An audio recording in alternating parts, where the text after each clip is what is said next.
ass. Wait, what? Did they change that? They did not need to add all these animations to his bottom side. This is still so weird to me. Oh my god. I think we got it. For those of you who don't know me, Breath of the Wild is my favorite game of all time. I have like 900 hours in the game. I've played it, I don't know, maybe like 10, 20 times. And I have this whole channel dedicated to doing fun and interesting challenges. I know it's been a little while since I've uploaded, but the point still stands. I love this game with my whole heart. And one of the main draws to getting a Switch 2 for me was the updated Nintendo Switch 2 version that was coming out. So when I finally got my hands on it recently, needless to say, when I booted up the game, I was a little bit excited. Oh my god! Oh my...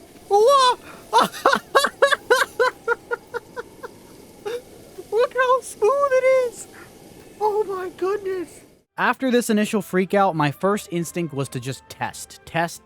See what they changed, see how it feels, see how it plays. Basically, everything that I could see that could be a potential difference from the original, I wanted to see how they compare to now. So because of that, I went around testing a bunch of things that I think I'm going to classify into two separate categories, okay? The first are glitches. Glitches, in my opinion, are the coolest part about Breath of the Wild, or at least one of the coolest things, 100%. The movement glitches in this game are amazing. They add so much speed to the travel speed that Link has going across the map, and ultimately they just feel very fun and satisfying. So seeing what they changed, how they changed them, was going to be one thing I wanted to test. And the second thing I wanted to test was in-game issues. The original version of Breath of the Wild had a couple of things that were notorious for dropping the frame rate significantly. The key example is Korok Forest, which they showed in the advertising, and it looked beautiful, and it looked 60 FPS. But there were a couple other things that Breath of the Wild would kind of crap itself if you did in the original that I wanted to see how they held up. So with that being in mind, I'm going to walk you through basically what I did. Let's get into it. The first thing and most important thing, in my opinion, I wanted to test was the Wind Bomb. The Wind Bomb is the coolest glitch. It is the most versatile. It is so much fun to pull off. It basically involves taking two bombs, dropping them midair, and with some precise timing and angling, you can blow Link up into oblivion and he'll go flying into the moonlight. All right, and I wanted to see if that was still in the game. Oh yeah, baby. Oh yeah, 60 FPS Wind Bomb. Oh my goodness. Oh my goodness. Thank God it was still there, okay? I'm gonna say it right now. If they took out wind bombing from this version, I honestly think I would rather play the original, the original Switch 1 version. I know that's a crazy statement to say. Could one glitch really add so much? But man, oh man, like wind bombing is just so cool. If they got rid of it, that would have honestly broke my heart. Unfortunately, they did remove possibly one of the coolest glitches of all time, one of the most broken ones. I don't know if it was intentional or not, but I'll talk about that in a second. So the second glitch I wanted to try was the BTB, or the bullet time bounce. So what it basically what you do is if you freeze an enemy like a bokoblin and then you shield surf, go into bullet time at the right moment, you'll get launched across the map. After doing some testing and realizing I was messing up the inputs, it's been a little while since I've had to do this. This is still in the game. It's still in the game and it flows beautifully. In the original, you would actually be moving so quickly that Link would get, or the game would buffer, essentially. But in this one, that's not the case. Link just kind of seamlessly flies throughout the air. The game is more than capable of handling the high speeds that Link can travel at due to these glitches. And for that, that is very cool. The next thing, and arguably the worst change they made, was BLSS. Now, I don't think this is an intentional change. Basically, Breath of the Wild actually got a patch, I think last night, version 1.8, I believe, and they changed a couple things, and one of them is BLSS. You could no longer BLSS, okay? If you don't know what BLSS is, it's this insanely powerful movement glitch that, under a very specific setup, you could get Link to fly across the map at breakneck speeds without any stamina consumption and without ever losing height. You could 100% go from point A to point B on the map, no questions asked. It was broken. There were obviously some kind of like issues with it, like it was a bit of a technical setup, it was easy to mess up, but once you got it, you could do it for as long as you wanted. And another thing to consider, you would be moving so quickly that it couldn't handle Link's speed. Like the game would buffer all the time, and I was so excited to see how BLSSing would work in this version, and unfortunately that is not the case. You cannot BLSS. Now I'm not going to go too in depth into the specifics of this, so basically if you're unfamiliar with this glitch, they've removed it, you don't need to worry about it. But for those of you who who are familiar with BLSS, I do want to say that they did actually keep in Smuggle State. You can reach the state to get to BLSS. You see right here, I have the bomb stuck to my arm and I have the bow in my left hand. Like, Smuggle State has been reached. But when you try to step onto a platform to get into the BLSS using the step animation, it doesn't work. You just kind of like float aimlessly and you can't move. It's incredibly disappointing. I wish they didn't do this, but you know, I don't think it's a super intentional change. One thing to note though, is that when BLSSing in the previous game, there was sometimes that depending on the angle you stepped up, Link would get like a small burst in height and then start BLSSing. You still can get that height in this game, you just cannot move.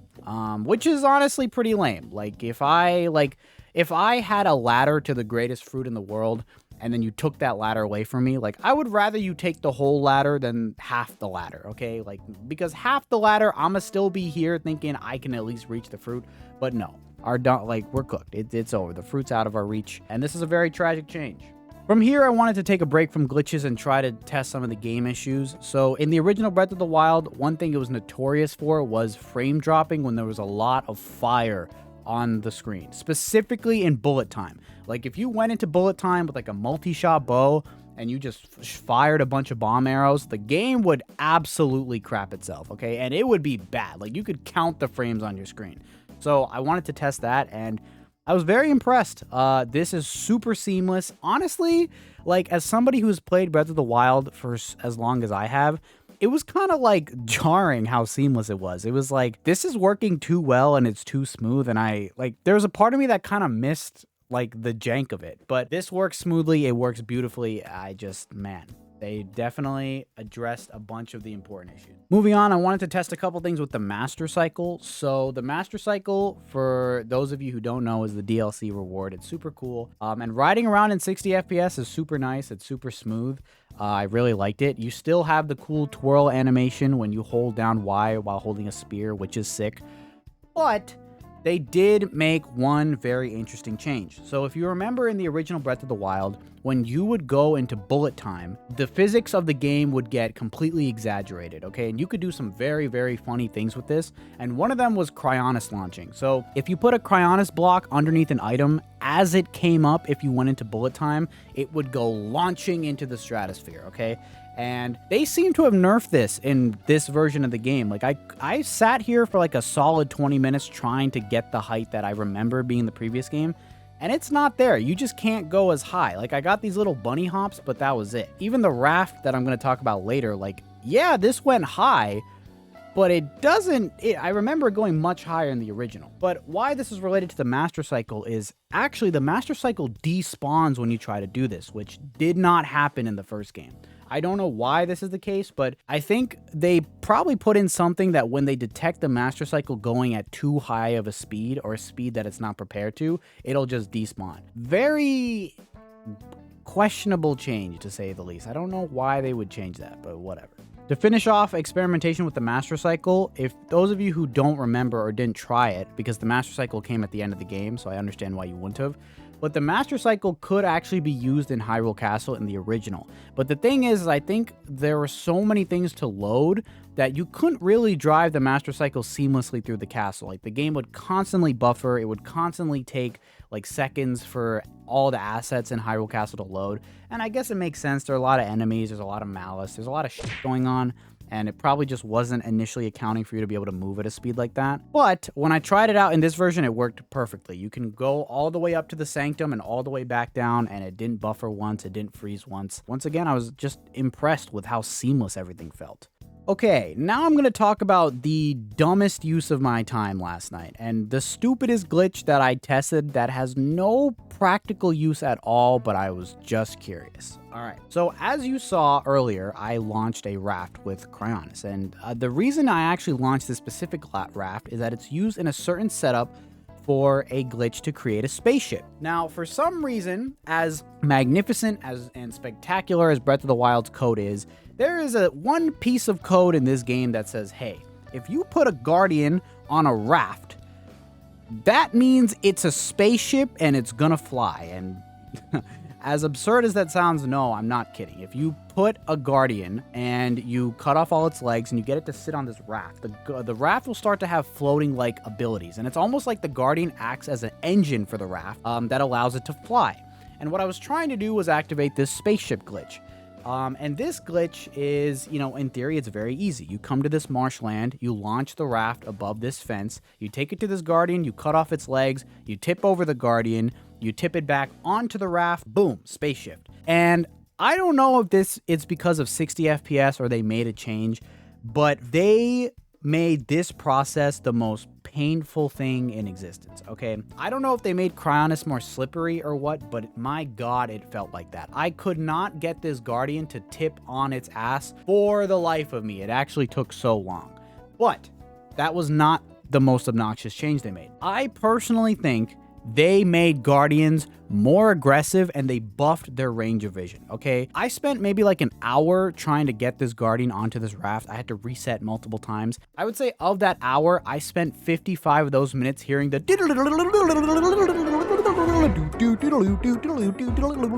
you know, like the guardian music, because this guardian would not de-aggro off me no matter what I did. I would block its vision with cryo blocks. That didn't work. I would just like run away. That didn't work. Also, the crazy thing is I feel like the guardian's cone of vision has been buffed.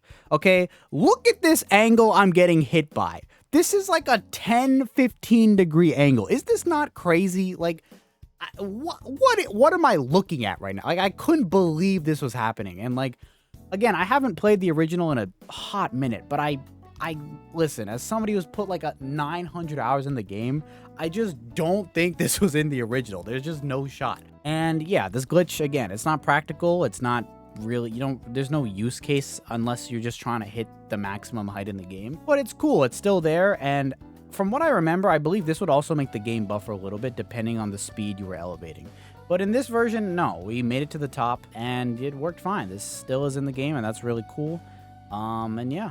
At that point, I was kind of beat, so I finished off by going to, in my opinion, one of the prettiest locations in the game. And while Link's dumbass face definitely ruined the ambiance a little bit, this looked amazing. And, you know, that's the key thing I have to really emphasize. If you are a lover of Breath of the Wild, this is truly a must-buy, I think. Like, I feel kind of hesitant to say that about a lot of things, especially because the Switch 2 in general, it's pretty expensive, and like the pricing is one thing I'm actually quite disappointed by in like what Nintendo did, but man, like, this is beautiful. This is everything I've ever wanted, and it's so nice. It looks so great. It feels so smooth to play.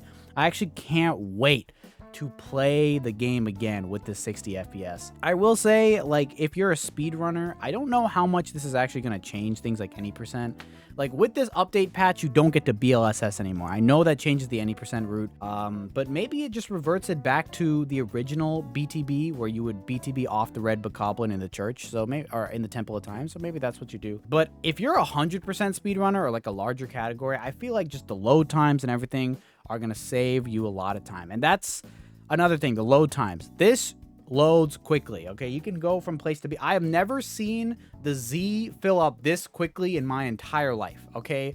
This thing had no business going this fast. But I will say, I did notice that there were a couple locations where I expected it to be a little faster and it wasn't. So one thing to keep in mind, like, it's not like breakneck speeds or anything like that, but, you know, it's definitely an improvement. And that is basically everything I did last night. You know, I'm so sorry that you don't get my live reaction, but that's gonna be the video. If there's anything else you guys think you want me to see or want to see, let me know and I'll maybe make another video on it. Once again, I'm so sorry that I'm taking a long time to get back to the regular upload schedule. It's been a little rough, but I'm working on it, and you know, we're gonna get there soon.